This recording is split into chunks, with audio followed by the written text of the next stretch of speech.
Hello বন্ধুরা, এখন আমি আছি মন্দারমণিতে। আর এখন বাজে সকাল 6:30। আর এটা গরমকাল। তুমি একবার দেখো, তোমরা একবার মন্দারমণিতে কি কুয়াশা। গরমকালে সকাল 6:30টার সময় এত কুয়াশা দেখে আমি তো ঘুম থেকে উঠে ব্যালকনিতে এসে এত কুয়াশা দেখে আমি তো বিশ্বাসই করতে পারছি না যে আমি গরমকালে মন্দারমণিতে দাঁড়িয়ে আছি।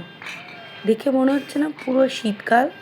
দেখো দূরের জিনিসগুলো পুরো কুয়াশায় ঢাকা, কিচ্ছু দেখা যাচ্ছে না, সব আবছায়া, পুরো আবছায়া। দেখো নিচ দিয়ে কয়েকজন হেঁটে আসছেন, তারা হয়তো সি বিচ থেকে ঘুরে আসছেন। দেখো কিচ্ছু দেখা যাচ্ছে না, তোমাদের একটু জুম করে দেখালাম। ওটা পাশের রিসর্টের ওপরটা। দেখো পাশের রিসর্টটাও কতটা কুয়াশাচ্ছন্ন।